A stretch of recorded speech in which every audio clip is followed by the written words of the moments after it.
Welcome to GREEDWATCH 2018. My name's Coriander Dickinson. This is a Common Writer O's recap podcast. I've got with me Josh A. Kagan. Hello. And Adam Wasserman. Hello. So tell me about Kim Possible. Oh, yeah. Tell us all the hell about Kim Possible. It's going to be real good, or it already is real good, in my opinion. I don't know when this episode is going to air. Neither do we. I don't know. It's real fun. I don't think I'm at liberty to reveal any real plot things, but everyone at the channel is super psyched about it. I think the trailer looks real cool. I feel like a bunch of people on YouTube may disagree with me in that assessment, but like that's the fun part about making things and putting them out into the world. People can respond any way they want. So have at it. Enjoy. I'm super stoked. I have, I think no buy-in on Kim Possible, but it still looked good to me. I was very happy to see how much like an actual movie it kind of looks like. Yeah. And it's still, it's still a children's thing made for a children's television network. We understand the limitations of that. We explore it every week on this podcast.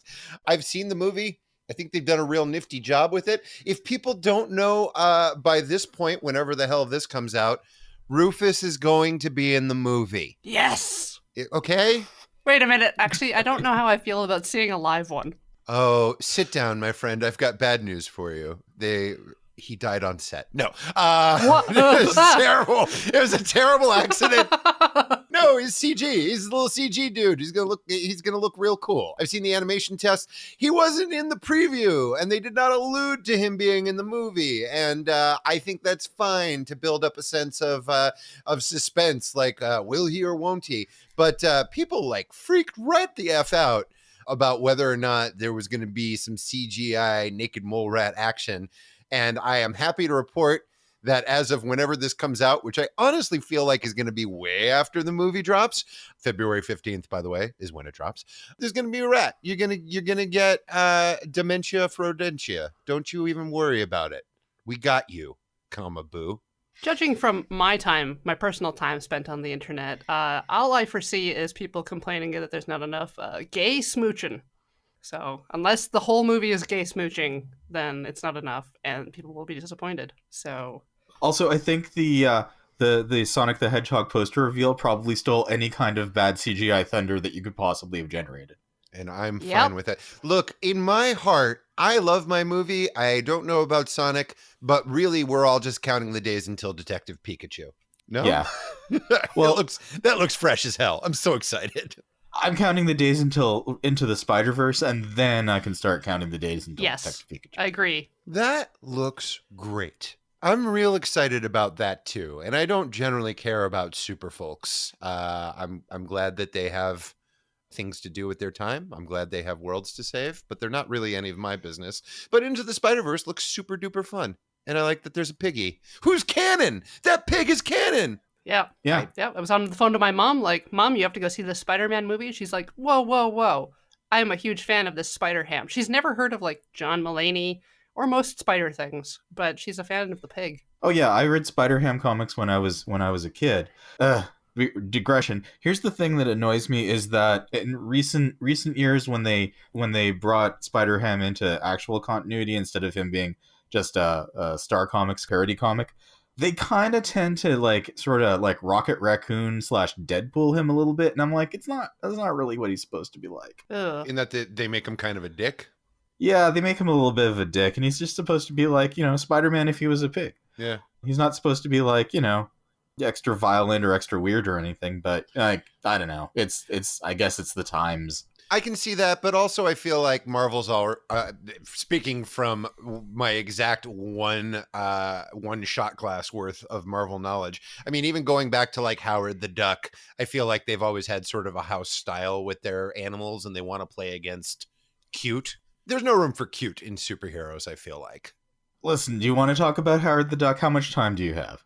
How Whoa, look at that. It's time for episode 9.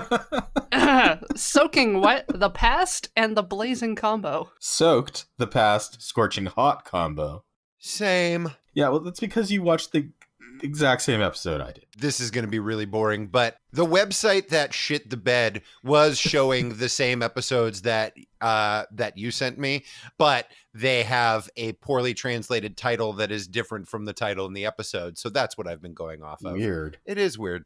Hey, did you guys know that the Greeds were unleashed 800, or they were interred 800 years ago or something, and then somebody let them out and they feed on human greed or whatever? Because the show definitely wants us to know that again, right up off the top. What? It's always somebody's first episode, Josh. I don't think that if I didn't know. P.S. I've now watched 9 of these motherfucking episodes, and if somebody were to come up to me and be like, "What are you watching?" I'd be like, "There's like a guy and some coins and like a monster arm on a dead guy and a real strong girl and some eggs, and I have to go lay down." I don't know who they're trying to catch up, because it feels like if I were going to this without any knowledge of it and I watched that, I would still be like, "Huh?" And then I would watch this episode and nothing would be cleared up. That said, this is my favorite episode so far since the pilot. I would hope, Josh, that if somebody came up to you and said, "What are you watching?" you would refer them to this podcast for more information. Absolutely not. Try It's a Come on, hard, just try to advertise a little, man. it's a hard pass. Whoa. I don't know. Here, no, of course I would refer people to this podcast, and then they would hear us go like, "I don't know, there's this guy and he's magic or whatever with coins." And they would go, "I'm not really grasping this any better." Anyways, hey guys, happy Halloween. Feels like it was just last month that we had a Halloween. Or 4 months ago, or whenever the fuck this goes on the air. But this is it. I found myself thinking, ooh, this is going to be like a Halloween themed episode, and there's going to be spooks and monsters and skeletons and a big Halloween party to kick us off. And, it's only Halloween for about 2 minutes. That's about how it works in Japan. They're sort of getting into Halloween these days. People were waiting outside for them to open the doors to Couscousier for their vaunted Halloween party, where you get a special free drink service. Yeah. If you're in costume. And that's where we start. Edgy is a vampire, and he's real spooky, and he's drinking a giant Bloody Mary or some tomato juice or something. And then Hina and the owner are a pumpkin witch in a miniskirt and a non-pumpkin witch in a not miniskirt. I am here for Hina's pumpkin miniskirt witchery. Duly noted. Let the record show. Adam's into it. Hina is into being worried about Ankh not taking proper care of her brother's body. This is just a really smart episode for a bunch of reasons. Now that Ankh is kind of firmly part of this particular Scooby Gang, that means there can be a lot of Hina-Ankh interaction, which I really, really enjoy. So we see Ankh eating an ice pop, one of his beloved ice pops, although not jamming it into his hand as he should, eating it like a chump with his dumb mouth. And Hina walks in and sticks it in the thing of water and drags him out and is like, "Quit eating all them junks. That's my brother's body." And we're going to overlook that it's probably dead. But you're going to eat bird meat, which is what a delightful translation. Thank you, fan sub, whoever you are. That is more or less what she said. Yeah, I guess. Yeah. Okay. They kind of only use one word for any bird. Yeah.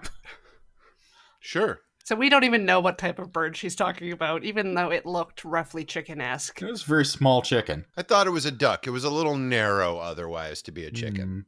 Duck watch. It's a mystery. Ankh is kind of languishing, staring at his bird meat and just basically being like, "Man, if I wasn't so weak, I'd probably totally do evil all over the place." Yes. I would eat that lady. Yes. Yeah. Great.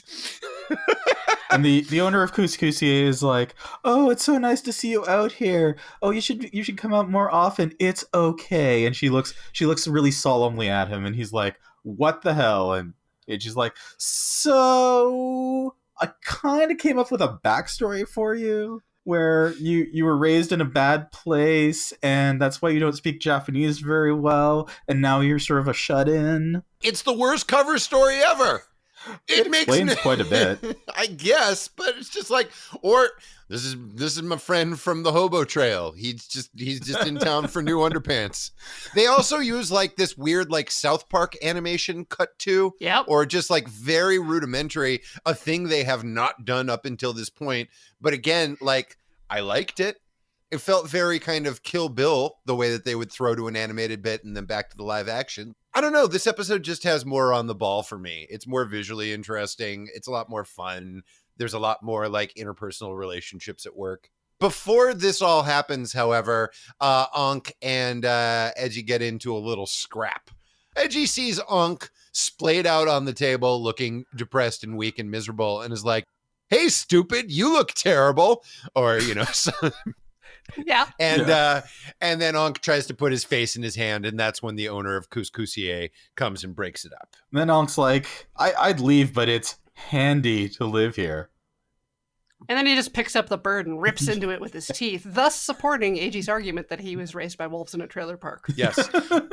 Or at the very least, has attended many shows at medieval times. And then something happens that I'm also here for, which is Catgirl Satanaka. I couldn't tell if she was dressed. You know who else was there for it, Right. by the way?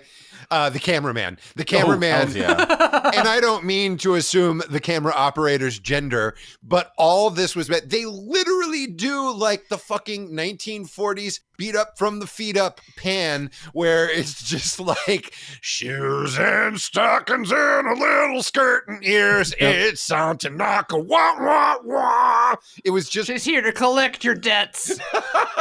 sexily, I might add. It is an open question as to whether Satanaka is actually dressed up for Halloween or if that's just what she's wearing today. But she did do little cat gestures with her hand, and it was the best thing ever. I thought that was more of a door knock, like knock, knock, I'm here. I didn't seem it to be particularly kitty-like, but So I want you to picture like a lucky cat. done. Yeah, so you know how they have one paw up? So Okay.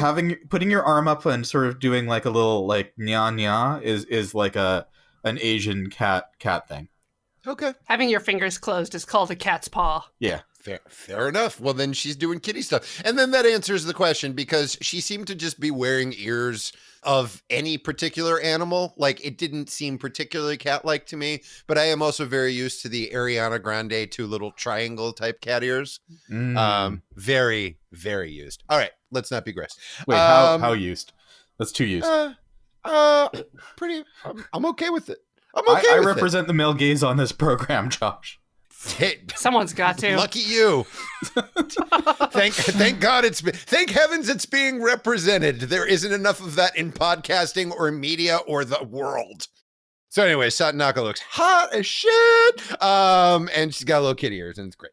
And she's there to collect her 10 medals that Edgy got last week. And Ankh's like, no. And she's like, it's 10% per day. And he's like, fine. Hand barfs up a bunch of medals. And then he gets real tired. He's like, I'm having the worst day. He really is. He's, by the way, terrible negotiator. Oh, yeah.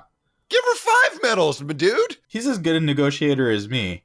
I sold an expensive comic book last week, and the guy asked me how much I wanted, and I was like, I don't know, 100, 150, and surprisingly he offered me 100 because you don't lead with the lower number. In the case of Ankh, he entered a meeting where a man had made a cake with the number he would settle on. True. He's not good at negotiations. I- We have evidence. To be fair, I think it's just that Kogami's very good at negotiating compared to everybody else. And then Ankh goes back. He's like, he's just real sleepy and dramatic, and he takes a little bird nap. And then somebody plants a bomb under a car, and it explodes, and the restaurant shakes, and Eiji's like, holy fuck, and tears off his cape and runs out. And I'm like, why are you tearing off your cape, bro? The cape looks really good. If I had a cape, I'd keep it on all the time. He's got a lot of outfits to juggle. And it Yeah. looked good.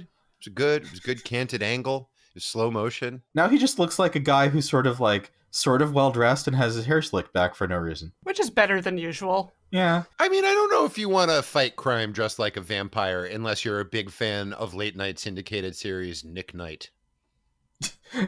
Even Nick Knight did not dress like a vampire. He just wore regular clothes. Vague 90s Hasselhoffel wear, basically. And with the rules of the masquerade, revealing your vampire nature to the kind is like an offensive measure.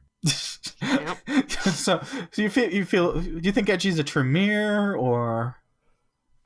Oh. After this, can we figure out what Hogwarts house he is? Oh, he's Hufflepuff, obviously. Oh, that's true. And Onk's a Slytherin, and I don't even know why we're having this conversation. What sign is he, do you think, you guys? A car bomb exploded. Yay! That's the happiest I've ever been for a car bomb exploding. Everybody runs outside, and then Edgy is like, oh no, there's probably going to be another car bomb. Everybody duck.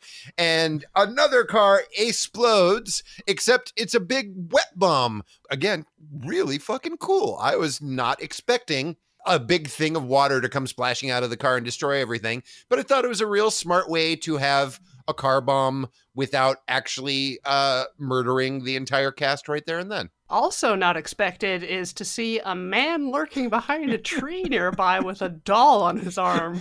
A bald doll with its eyes rolled up. Welcome to What the Fuck. Okay, guys, I know I say this a lot, but this is my favorite character on the show. Oh. How the fuck could he The not doll be? or the doctor? The combo, really.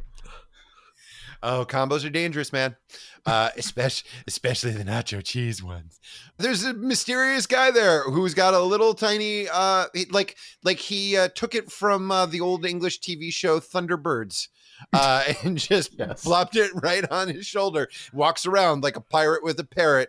Just him and his little doll at the scenes of explosions, not being suspicious or anything, just checking out the scene like a normal dude would, like a real cool guy would, with a little tiny doll on his arm. His arm must get real tired of being up like that all the time. I couldn't do that for any length of time. Yeah, the doll is perched on his elbow. Yeah. And Edgy, he notices this as well. He's like, wait, who's that guy? But before he can think or say anything else, little grasshopper can robot hops on his shoulder, does not hump on his shoulder. Maybe, whatever. Yeah. Kamen Rider XXX. Hey, there's a yummy somewhere. Look up at them hawks. And then he looks up and the hawks are like, hey, what's up, bro? We're going to take you to the yummy. Let's do this. And we do this. And there's a yummy.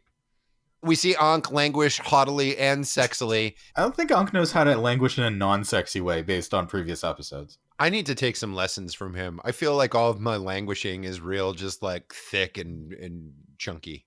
Starts with the hair. How tight are your pants? Ooh, that's a real good point. Yeah, hair, tight pants. It's a whole thing. Definitely not going to have the hair. I suppose I could get the tight pants. There was an ad in my Instagram stories for pajama jeans, but for men. Wait, pajama jeans?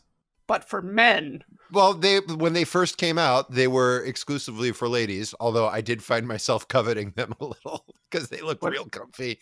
What the hell is a pajama jean? I mean, you're real smart, right? I'm sure you could. They are pajamas that look like jeans. Are they flannel with a denim print, or are they denim that's very soft? Imagine the most flammable fleece you can, and then slap a denim print on them.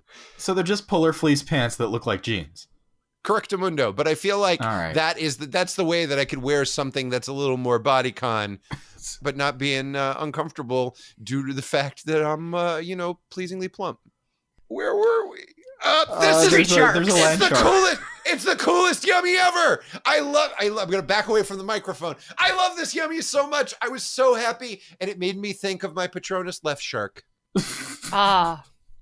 This is the future that I see for Left Shark, is that after being the star of the Super Bowl and, Katy Perry stops returning his calls and his memes aren't dank anymore, and he just gets real mad and he starts swimming around in cement and causing trouble for everybody. You go, Left Shark. We turned our back on you and we shouldn't have. He's cool as shit. That's a good yummy. At the start of the scene, it struck me, they're playing the kind of retrospective dramatic music, and they leave it going until AG transforms to fight the yummy. So it's just like do Street Shark. it's like drama's happening elsewhere, but not this cool shark fight. The Street Sharks were a lot more buff than this shark. This is a very slender shark, I gotta say. What would you prefer we call it? Well, no, it's a very thin shark. It doesn't even have its shark head is even like tapered to a point.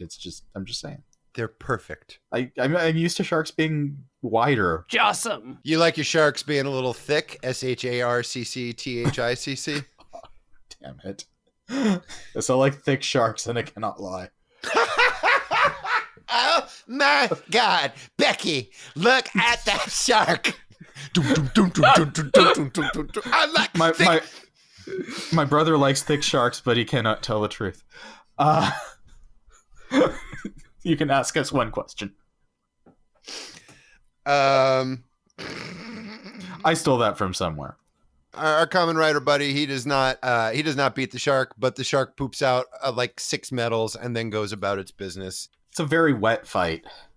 Yeah. Oh, and I think this is the first of many flashbacks to earlier in the episode when the wet car exploded. Yes. Which they will show, I swear to God, fucking 5 times like we don't remember it. Because somehow this water explosion caused by this wet shark yummy is similar to the water explosion caused by that car bomb. It's true. And Eiji's like, I need a vending machine. I'll go after the shark. And there isn't one. He's like, ah, shit. Ain't it always the way? So he goes back to Ankh and he gives Ankh some medals, and Ankh, the Popeye music plays in my mind. Yep. And then fucking Eiji, boy detective, is like, 2 things stood out to me. One, I saw, now stay with me, this may not be weird. I saw a man with a baby doll on his arm. Maybe that might mean something. But then also, could someone be greedy for blowing up bombs? To which Ankh is like, yeah, I guess, whatever. Hells yeah. Let's make up the rules as we go along. Sure, you can be bomb greedy. And he's like, I'm pretty sure that's one of Mazul's yummies. And I'm like, really? Really? The really wet stuff's going on. And you think it's the water-based greed? Are you sure? But it also means there are more sharks. More sharks on their way, fresh from the egg nest. True. Also, Eiji had at least one one metal, like regular cell metal, that he could have used in the vending machine, which means he's holding out on Ankh when Ankh desperately needs metals. He's like, I better keep at least one in case I need a motorcycle. That's fine. Apparently. I'm fine with that. I don't care if my friend is languishing sexually. Are they friends, though? I think they're still frenemies. I think Eiji is friends with Ankh, and Ankh is not friends with Eiji. I think Ankh would have to be more honest about his feelings and ask Eiji for help in order to receive any. That's a good point.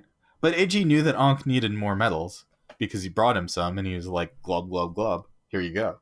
And then we throw to the Peach Pit, where the last 2 beings on the planet are playing a game of Cat's Cradle. Remember, directors of action TV shows, if you really want to keep your audience engaged, just throw to 2 people in a dark room playing Cat's Cradle, the most exciting game there is. Or you could do what Uva's doing, which is drag a golf club through some bottles. Yep. It's everybody needs to go back to their improv class for more, or they need to go back for a refresher course on stage business. Because it's a room full of monsters. Oh my God, what are they doing? They're like playing with some string and they're kicking some bottles around. Oh, I'm going to watch literally anything else. They're just like us, Josh. They like the things we like. Oh, and then there's a shark on the ceiling. Yay! And then it turns into medals because it's feeding time. Yay! Gamela's like, oh boy, medals. Nom nom nom. I feel good. But guys, where's Kazari? Who cares? That guy's a dick. Wouldn't it be great if he never came back? He's in his own like 90s video, just dressed real grunge and standing real still while the world, it's like he's collective soul. He's really having a collective soul moment, all flannelly, standing in a busy street while everybody bustles and Koyaanisqatsis around him. Koyaanisqatsi. Why does he have a core medal? How many are there and who has them? What is life? And then he just starts humming Pearl Jam's Alive. Cut to that night, and you know what's happening? Bombs is happening. What else is happening? We see the egg nest. Baby sharks, yeah. Like tiny gremlins waiting to pop. Now, these aren't the same as the ones that were in Shopping Girls, right? Like the ones in Shopping Girls, a mansion apartment, weren't going to grow up to be left sharks, were they? No, they were going to be fishes with hands for faces. Yeah, these. Right. It appears in this case that it's like quality over quantity. Like there aren't as many eggs, but you get bigger stuff out of them. That's a little bit better at doing stuff. You can get sharks that phase through matter. Yeah. And also, they don't all have to pop at the same time. Apparently, they can hatch individually. They're taking their time. Cut to the next morning. Hina runs up to AG. Is like, "Oh no, more bombs happened, and they happened in a sequence." And AG's like, "Yes, like yesterday." And Hina's like, "Why do you know about bombs? How dare you?" And then AG's like, "Ha ha, you really are the sister of a cop. That means something." She just looks at him like, "Nope. Tell me your story." He's like, "Fine, here's my tragic backstory, I guess." Cut to explosion day. Yep. Yeah, AG, he was staying with the town, and there was a civil war ongoing, and he was working his hardest, but they ran out of food, and he was real weak, and he was too weak to help that young girl, and she done blowed up. And as he's telling this story, we see the Yummy fucking shit up some more, just making life miserable for one guy driving one car down a lonely old road. And then we cut back to AG, and he finishes telling his story about how he couldn't save Exploding Child. And then a robot bird says, "Hey, there's a Yummy somewhere." And before he goes, AG notices Baby Arm Dude. A man with a doll. A creepy man with a creepy doll. And the creepy man with the creepy doll is like, "Oh my God, I've been spotted." Which is like, well, yes, of course you were, dipshit. You're walking around with with like tiny Penny Hardaway on your arm. What are you doing? I'm also super curious because he was standing right by the explosion site and all of the cops were going about their business. And it didn't occur to a single cop to be like, "Hey, you know what? What if we were to talk to this man with a doll on his arm? See what he's up to. What's his story?" Nah. That's profiling, all those chunk Josh. inspectors had been there since 6 a.m. When will our bias against men with dolls on their arms? When will we? You're right. I'm going to check my doll arm privilege. That's and right. I apologize. I apologize to the doll arm community. What happens next is Ankh drives up on a motorcycle, sees Hina, and makes an immediate right so that he doesn't have to deal with her. And Hina's being real emo and just thinking about what a great guy AG is. Oh, and she's right, just walking around. She's walking around having thoughts. And then Ankh, as Adam just said, sees her and was like, "I don't want any of that mess. Bye." And then goes to follows the signs to the big fight, which is happening. And fast shark is fast. Ankh is like, "Dummy, use cheetah legs." And AG's like, "Well, I would have if you'd showed up sooner, jerk." "You're awful haughty for someone who showed up late," is basically what they said. And that is a great word for Ankh. When I think of Ankh, I will think of the word haughty because he just does it so well. And then he gets his cheetah legs and they start fighting. But then some more greed show up. Oh no, it's Mizul and Gamel, and they're stronger. And oh no, what should we do? And Ankh is like, "We should leave." And AG's like, "Well, what if I use this cool combo I have?" And Ankh is like, "Girl, no, you can't handle the truth. You can't do it." And Mizul's like, "What? How could you possibly handle a combo?" Yeah, what kind of man? What kind of man are you? Which I'm like, Mizul, you don't have to make this about gender.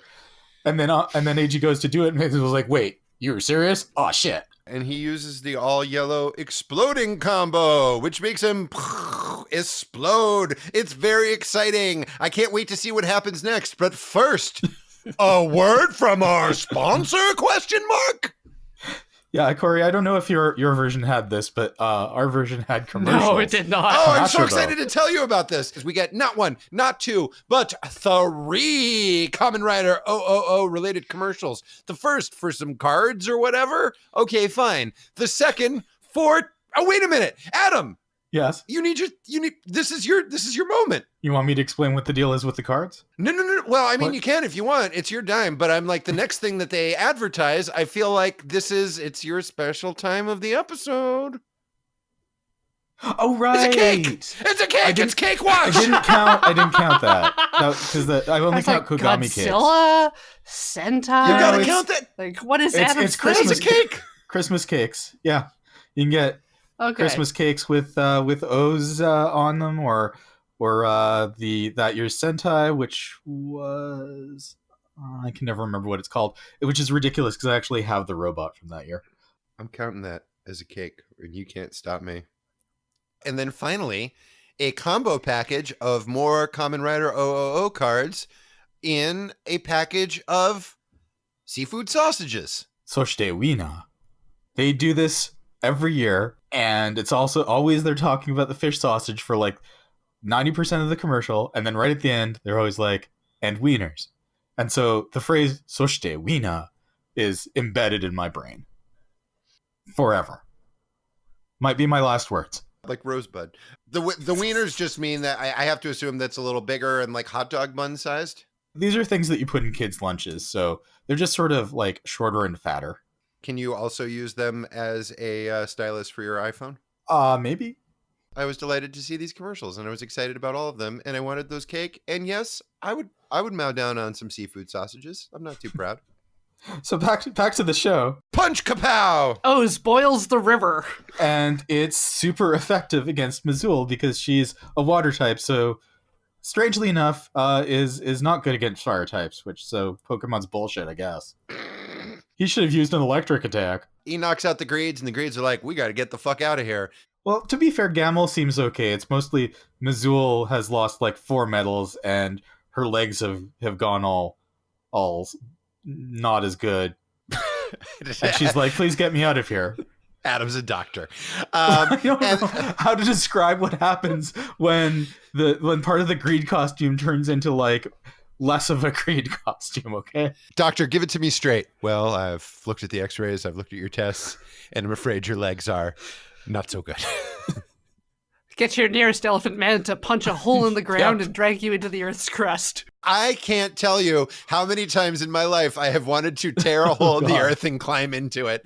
It's my new favorite thing in the world. And anytime I'm in an awkward situation, which is every day of my life, I will now envision tearing a hole in the earth itself, jumping into it, and it filling with water so nobody can chase after me. Thank you, Kamen Rider 000. If only. Oh, it'd be so great. I used to threaten to tunnel out of our office in my last job, which it was on like the 5th floor of a high rise, so it would have been a little tricky. But not impossible. We had spoons; it would have worked out. The Greeds open a hole in the earth, and they go to hell from whence they came. Knocks out the Yummy. Everything's great. Gives Ankh some coins, and then promptly transforms back to his lovable hobo self and passes out in the street. He is so tired, and Ankh's like, I can't trust you with medals, and he takes them back short, like 2 episodes after, 1 episode after he was like, I guess you should hold on to these. He's like, nah. Yeah. They do have an encounter with creepy Dr. Dollman. Yes. They do. Where they're like, who are you? And he's like, everyone should die. People are not completed until the end. Like, he just talks in like these weird little like fortune statements and that have no bearing on any question that he may have been asked. I feel like this might be setting up his character. He keeps talking about how his time is coming to an end, as is his doll's. So I want to believe that he's okay, but the doll somehow is dying, and he's really just trying to. It's like I just want to show this little guy as many water explosions as I can before he passes away. Now, here's the other thing about this character that we haven't mentioned, is that whenever he's talking to people, regardless of who he's talking to, he looks at the doll while he talks. Yes. When he's just looking at people, he looks at them, but as soon as he's talking, he only talks at the doll. It's so good. And there's no way the doll could be making eye contact, considering how far up into its head the eyes are rolled. Yeah, the doll is always disgusted. Yeah. So guess who this guy works for? Guess who this dude? Who would hire this guy? Who in their right mind? Sadanaka gets out of the car with her Kugami pad, and we see Kugami, and he's like, "Happy birthday," because that's my catchphrase. That's what the people expect me to say. He's at the Kogami Biotech lab. And it's their 10th birthday, and then who shows up? But the guy with the doll, who is apparently Yay. Dr. Mackey. Welcome. Who's apparently developed the medal system, which I would like to point out is in no way biological research. Or is it? No, it's not. I am Maybe so that was angry. a hint about the true origins of the greed and the metal system. Corey, I've seen this whole show. I will gently push back just to say that the metals do seem to get absorbed into the greed's bodies in a way, in a process. The vending machines are not biological. Ankh can eat ice cream. My cat's breath smells like cat food. The cell metals and the greed are not entirely the same. Yes, I understand that, What? but they still get absorbed. No, the greeds are like made from these metals, aren't they? Yeah. There's a big whole wibbly pile of them. Fine. That's- whatever. Them's biology, my man. Ugh. Okay. And then we cut to 12 random images that may make sense next week, but we're like, there's a pool. There's somebody putting wires in something. There's a big sack of eggs. There's 3 more bombs. Bye. Doesn't that man look like Andy Serkis to you? A little bit. He's Like, clearly just a bit. he's clearly the bomber, and those are his yummies in the yummy eggs in the background, and he's maybe gonna blow up a pool. Yeah. Mystery solved. It does look like he's set a bomb directly below where he's sitting, Yes. Does working on a kind of bomb. look like that. That's what it looks like. Yes. Agreed. That was my issue. It was cut real weird. But that's our bomber, and he's greedy for the great taste of bombs. The end. I loved it. I like this arc. I'm excited to see part 2. What'd y'all think? I liked it. A lot of stuff happened. They finally told us about AG's exploding backstory, so we don't have to worry about it anymore. Oh, I'm sure we'll see 900 more flashbacks to it. Yeah, but, probably. I'm a fan of Street Sharks. Oh, yeah. Yeah. I am very, very excited to see more of this young man and what he has to offer as a street shark. This episode was very wet. Like, it should have had a warning at the beginning that if you were in the first 3 rows, you're gonna get wet. You beat me to my Gallagher joke, and good on you. You know what? I meant to say that at the beginning of the episode, and I forgot. Well, I'm Coriander Dickinson. You can find me on Twitter at Absolar. I'm Josh A. Kagan. You can find me on Instagram at Josh A. Kagan. I'm Adam Wasserman. You can find me on Twitter at GoldSarcasmium. Peace out. Boom. Meow. Cake.